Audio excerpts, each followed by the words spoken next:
ইসলাম থাকবে।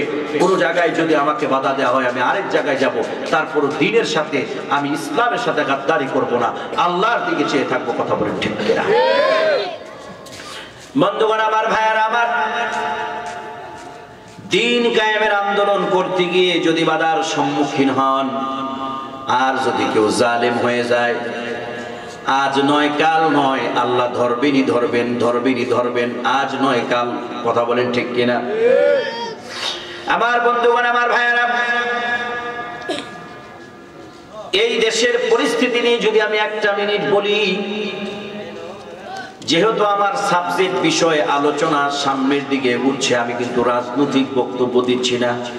আপনারা কি একমত আমার সাথে? তবে আল্লাহর শক্তিটা কি জিনিস আমি একটু বুঝাচ্ছি আপনাকে, যেন আপনি নিজে স্বৈরাচার না হয়ে যান। কারণ আপনি আপনার ঘরের মধ্যে স্ত্রীর কথা মানেন না, স্ত্রীর ন্যায্য কথাটাও মানেন না, এক প্রকারের আপনি স্বৈরাচার। কথা বলে ঠিক কিনা? সমাজে আপনি মানুষের কথাগুলো বুঝতে চান না, এক প্রকারের স্বৈরাচার। মসজিদ কমিটিতে আপনি যা বলেন তাই হতে হবে কেন? আরো তো লোক আছে, তারা যদি বলে ওই কথাটা মানছেন না, ক্ষেত্রে আপনিও স্বৈরাচার। কথা বলেন ঠিক কিনা?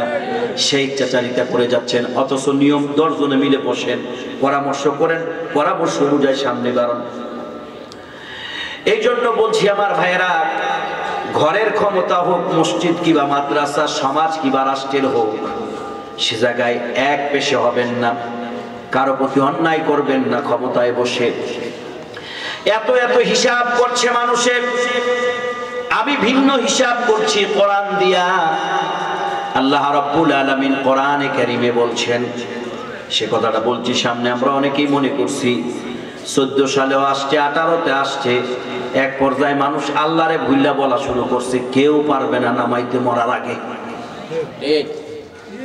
কথা বলেন ঠিক কিনা? বলছেন না আপনারাই বলছেন? কেউ পারবে না মরার আগে।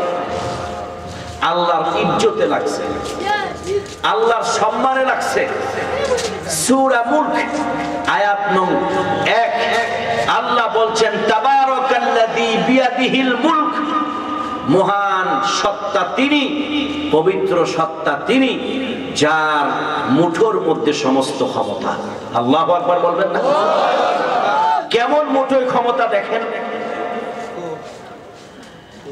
মাঝে মধ্যে আন্দোলনকে কেন্দ্র করে, আমি কিন্তু বুঝাবার জন্য কথাগুলো বলছি, মাঝে মধ্যে আন্দোলনকে কেন্দ্র করে নেটওয়ার্ক বিচ্ছিন্ন বন্ধ করে দেওয়া হতো। কথা বলেন ঠিক কিনা? আপনার আমার একটা দামি মোবাইল আছে, মোবাইলে ইন্টারনেট জিবি আছে, চার্জ আছে, সিম আছে, সব থাকার পরেও মোবাইলের ফেসবুকে ঢুকতে পারেন না, ইউটিউবে ঢুকতে পারেন না, খবর কি দেখতে পারেন না। কারণ হচ্ছে মূল জায়গা থেকে নেটওয়ার্ক বিচ্ছিন্ন করে দিয়েছে। কথা বলেন ঠিক কিনা? আমার বন্ধুরা, সমস্ত পৃথিবীতে আল্লাহ রাব্বুল আলামিন নিজ হাতে ট্রাফিক কন্ট্রোল করেন। হযরতে মূসা আলাইহিস সালাতু ওয়াস সালাম একদিন আল্লাহরে বলেন, মূসা কারিমুল্লাহ, রাব্বুল আলামিন তুমি কি ঘুমাও না? আল্লাহ বলেন, কেন, তোমার কি বিশ্বাস হয় না? কই বিশ্বাস হয় না এমন বক্তব্য কি হতে পারে কিনা? বিশ্বাস আবার হবে না কেন? অবশ্যই অবশ্যই বিশ্বাস হয় আল্লাহ, তবে যদি একটু কায়দা করে বুঝতে পারতাম। রাব্বুল আলামিন বলেন, তুমি একটু পানি নিয়ে, গ্লাস নিয়ে কিবা পানির পেয়ালা নিয়ে দাঁড়াও। আর আল্লাহ ঘুমকে বললেন, মূসারে ধরো। ঘুম যখন এসে গেল, সঙ্গে সঙ্গে হাত থেকে পেয়ালাটা পড়ে ভেঙে গেল। এমন হয় কি হয় না? আমরা গাড়িতে বসে, অটোতে বসে ঘুমাইতেছে, ঘুমেতে হয়ে গেছে, হয় না? আল্লাহ রাব্বুল আলামিন বললেন, মূসা এবার কি বুঝতে পেরেছো? বলে, রাব্বুল আলামিন আমার বুঝ হয়ে গেছে। আল্লাহ বলেন, তোমার রব তামাম পৃথিবীটা নিজ হাতে ট্রাফিক কন্ট্রোল করে। লা তাখুযুহু সিনাতুন ওয়ালা নাওম। চিল্লায়া পড়েন আল্লাহু আকবার। আল্লাহ, আল্লাহর ইজ্জতের সম্মান রেখে গেছে। বান্দারা কয় কি? ঢাকার কেন্দ্র থেকে নেট বন্ধ করে দিল। এক জায়গায় একটা সুইচ বন্ধ করে দেওয়ার কারণে লক্ষ লক্ষ মানুষের, বাংলাদেশের মানুষের নেটওয়ার্ক বন্ধ হয়ে গেল। আল্লাহ রাব্বুল আলামিনের রহমতের নেটওয়ার্ক যখন কারো পিছন থেকে উঠায়া নেয়, সেনাবাহিনী ভগ্নিপতি হবে, পুলিশের আইজি নিজের অনুগত হবে, এসপিডিসি যত আছে প্রশাসন সব থাকলো কাম হয় না, সময় মাত্র ৪৫ মিনিট। ইতিপূর্বে আল্লাহ রাব্বুল আলামিন নমরুদ ফেরাউনকে এভাবে মেরেছেন। কথা বলেন ঠিক কিনা? অন্যায় করা যাবে না, জালেম হওয়া যাবে না। আল্লাহ তাআলা জালেমকে পছন্দ করেন না।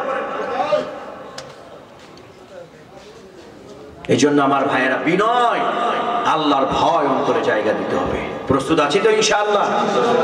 আরো জোরে বলেন ইনশাআল্লাহ। আমার ভাইয়েরা সেখানে তারা থাকতে লাগলেন, ইবাদত করতে লাগলেন।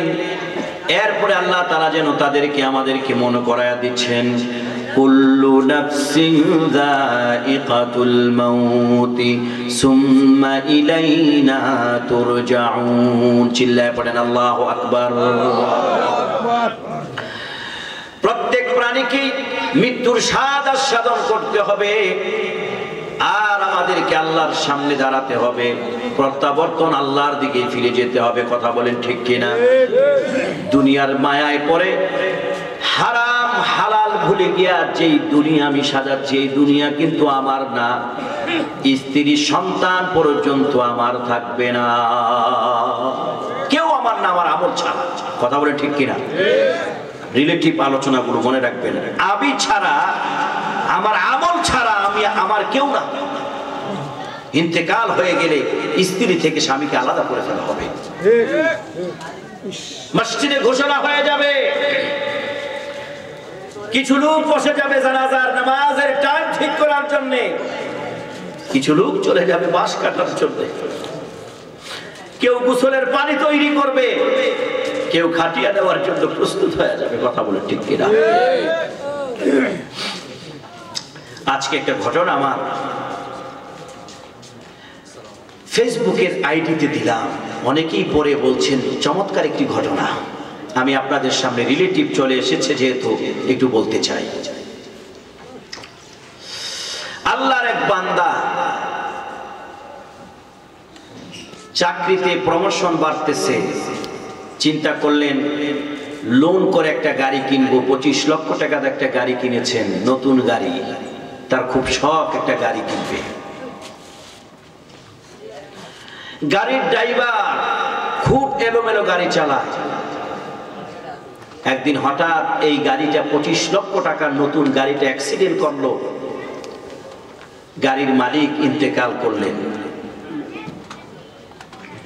কথাগুলো মনোযোগ দিয়ে শুনবেন। গাড়ির মালিকের ইন্তেকাল হয়ে গেল, এবার তাকে কবরে শোয়া দিবে। জানাজার টাইমও ঠিক হয়ে গেল, জানাজা হলো, কবরে শোয়া দিল। কেউ তার পাশে রইল না, সব চলে গেল। এবার কবরে আল্লাহ রাব্বুল আলামিন সওয়াল করার জন্য ফেরেশতা পাঠান। তো রূহকে উপরের দিকে নিয়ে যায়, প্রথম দিকে। নাম কি? কই কই একবার আসছিলাম যে আমি ওই জায়গায় বক্তব্য দিছিল না, ওই হাতেম ভাই না? জি ঠিক আছে দেন, তবে আমাদের মুডটা নষ্ট হয়ে যায়। বাকি হাতেম ভাই আলেম প্রিয় মানুষ, দেন আসছে, দেন। জি জি ঠিক আছে। এই জায়গা থেকে আমরা বলবো ইনশাআল্লাহ হাতেম ভাই আসছেন, মহব্বতের মানুষ, অল্প সময়ে কিছু কথা বলে সালাম কালাম দিয়ে উনি বিদায় নেবেন, ব্যস্ত মানুষ। আপনারা একটু বসেন। কেমন আছেন ভাই?